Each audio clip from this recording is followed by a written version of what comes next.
President Trump could have spent this morning basking in the glow of the sentence handed down last night to his former campaign chairman, Paul Manafort, a sentence so lenient that it gives new meaning to the phrase soft on crime. But instead, Trump inexplicably seized the news cycle and turned it back to a topic you would think he'd rather avoid, his former fixer, Michael Cohen. Trump tweeting seemingly out of the blue about Cohen's testimony on Capitol Hill 9 days ago. Here's that tweet. Bad lawyer and fraudster Michael Cohen said under sworn testimony that he never asked for a pardon. His lawyers totally contradicted him. He lied. Additionally, he directly asked me for a pardon. I said no. He lied again. He also badly wanted to work at the White House. He lied. A lot of lies going on there. Not only could that tweet be considered an act of retaliation against Cohen, a witness who is actively cooperating against Trump, it's also a brand new admission that Trump had an explicit discussion with Cohen about a pardon, presumably at a time when Cohen was still lying professionally on Trump's behalf. We have been hearing rumors for months about pardon talks between Trump's lawyers and witnesses in Robert Mueller's investigation, but this is the first time that we've been hearing that Trump may have been personally involved in those discussions. Needless to say, Trump's tweet has opened him up to even more questions about whether he dangled pardons in front of many other of the convicted felons who were once in his inner circle. And that's a topic that we know is under scrutiny by at least 3 separate investigative bodies: Robert Mueller's special counsel investigation, the Southern District of New York, and the House Intelligence Committee. But as if that wasn't enough potential peril on the pardon front, Trump also, just today, appeared to leave the door ajar to, guess what? A pardon for Paul Manafort. I feel very badly for Paul Manafort. I think it's been a very, very tough time for him.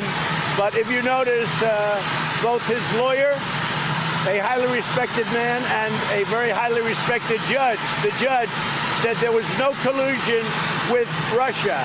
This had nothing to do with collusion. There was no collusion. It's a collusion hoax. It's a collusion witch hoax. I don't even discuss it. The only one discussing it is you. I haven't discussed it. That's new, a collusion witch hoax. That is where we start today with some of our favorite reporters and friends. Phil Rucker, the White House bureau chief of the Washington Post.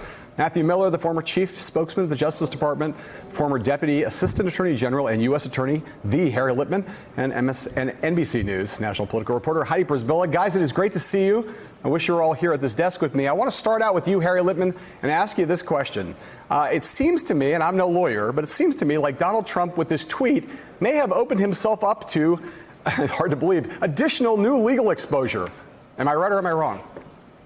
You're right. He is the worst client of all time. Every time he opens his mouth, it's more problems for him. He's here a witness, and it makes all the sense in the world. And the SDNY and Congress might both ask, really, Mr. President, where were you? What did you say to Michael Cohen? What did he say? Is this the only time you've spoken about pardons?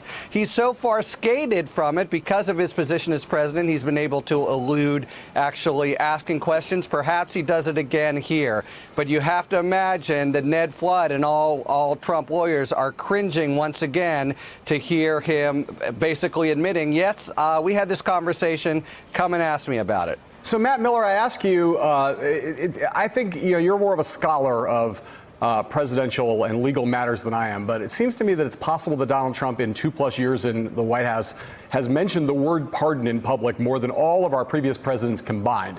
What is that about? I think it's very clearly about sending a message to witnesses and defendants and others who who are facing this difficult choice about whether to cooperate with investigators and tell everything they know, potentially implicating the president or implicating the president's family or other people close to the president, or whether to sit and not talk to them and hold out until the end of a trial or a guilty plea, knowing that it's someday the president might be there for them. I think that's why he has sent that message in private.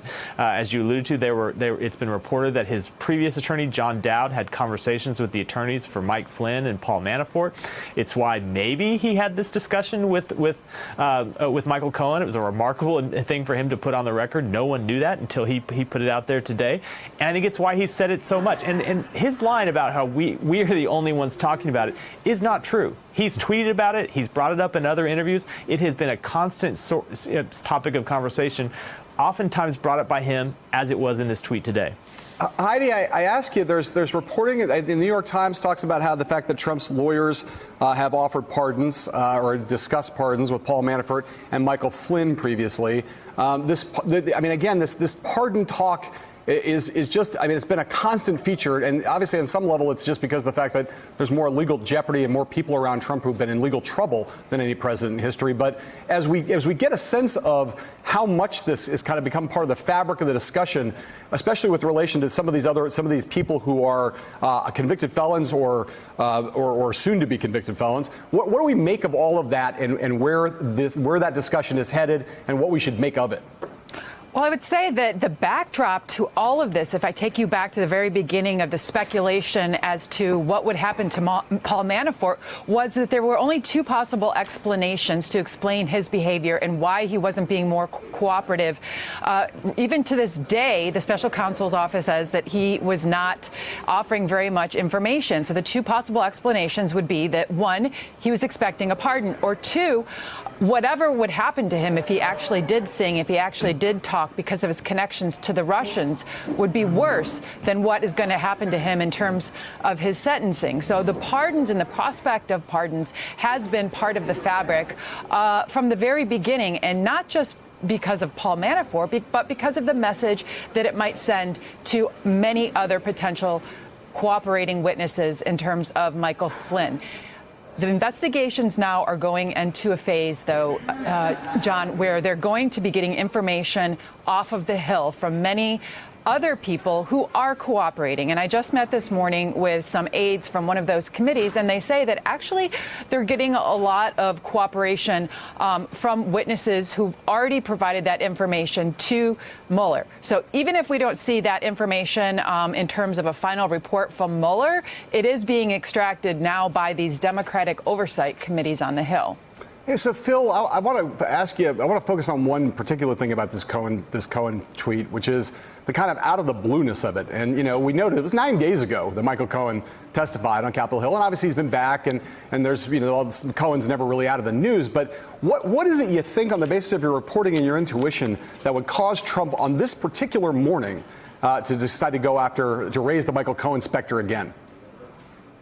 Yeah, John, well, the reason I think is because all week we've seen various allegations being presented by Cohen's lawyers and explanations by Trump's lawyers, including Rudy Giuliani, in the media about the extent of these pardon conversations, what exactly they were.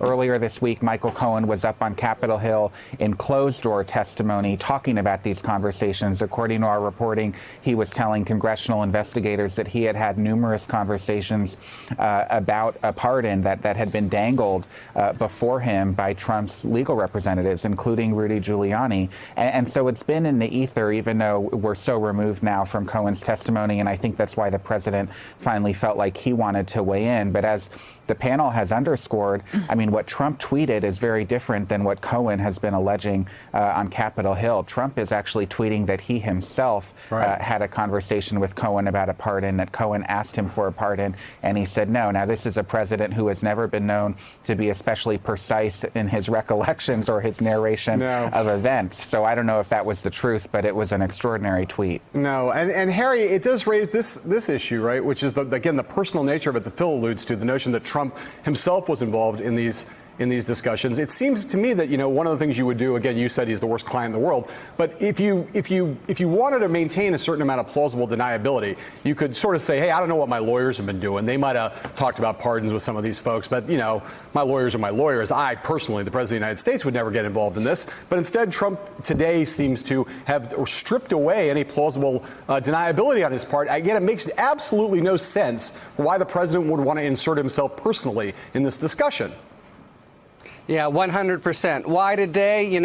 That path lies madness. He gets an itch, he has to scratch it. It's 3 a.m. and he just does. But it's not in his self-interest. Except, of course, we've been pillorying him as a client, deservedly, But, you know, we're in the political realm. Does putting it out there now for some reason give a little jolt to the base that he felt he needed? And is that the method in his madness? Possibly. I want to focus a little bit on Manafort here, you guys, because, you know, there's been obviously a ton of discussion since the sentence was handed down last night about how lenient it was and how flagrant that was and the 2 tiers of justice. I want to just focus for a second on what the president's team has directly said about this today. Rudolph Giuliani today had a quote to the Associated Press where he said about Manafort, quote, "I feel terrible about the way Manafort has been treated. I think it's not American to keep a man in solitary confinement, to try to crack him. He's not a terrorist.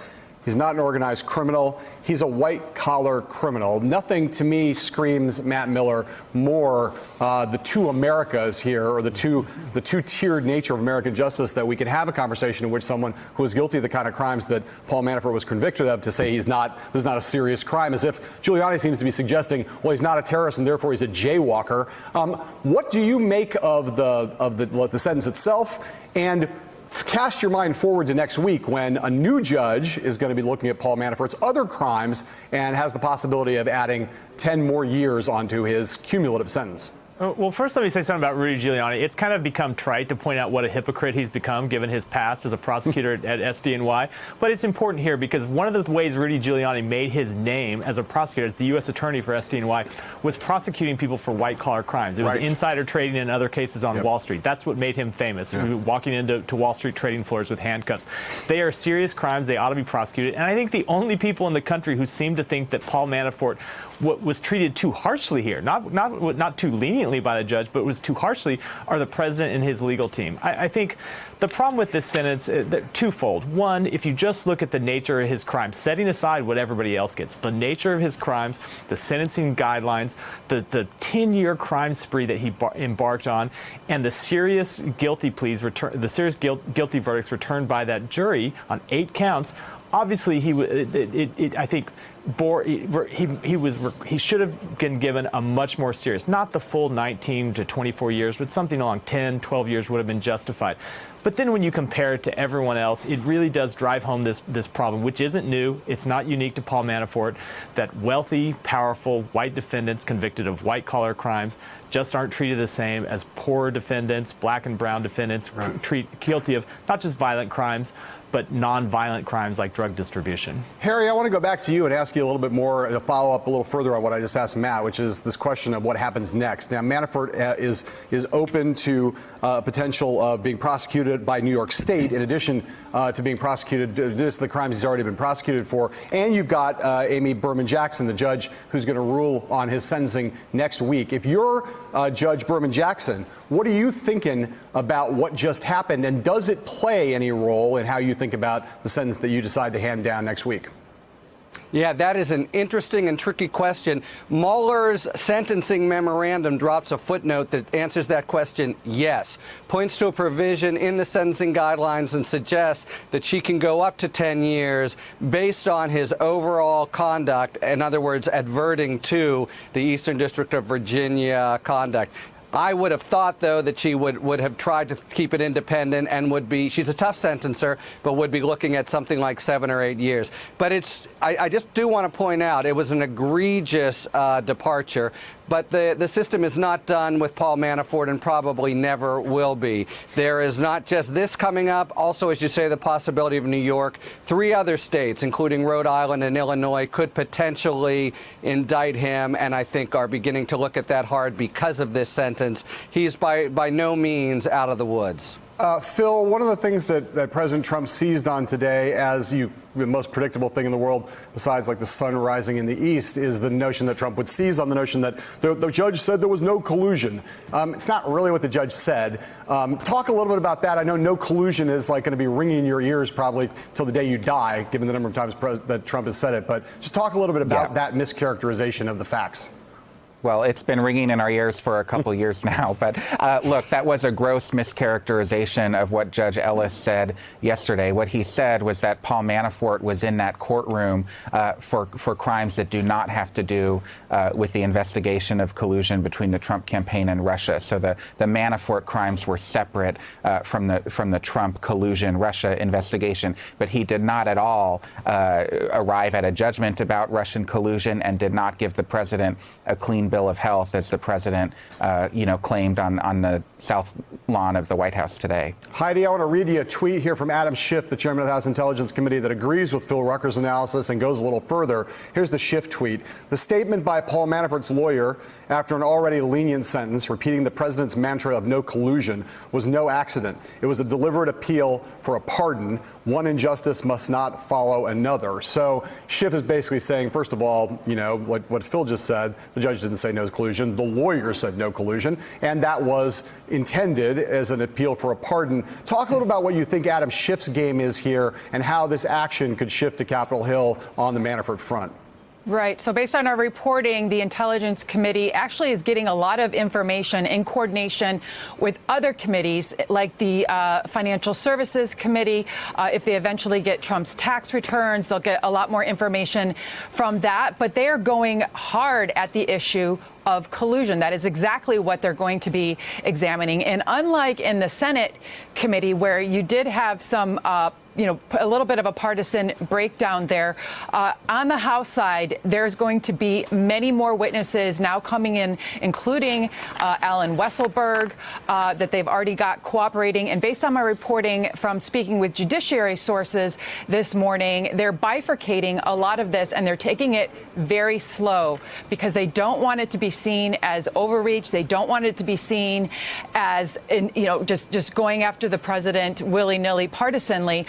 But there is going to be an obstruction element to this through the Judiciary Committee. And on intelligence, the collusion part of this still has many more characters to play out. And again, to repeat myself from the first part, even if the Mueller investigation never becomes public, this will all ultimately become public through Intelligence Committee. I thought it was notable, John, that, for instance, one of those characters that Schiff wants to bring before his committee is Felix Sater, who has been very close to the Trump family, but also very close to the Russian mafia.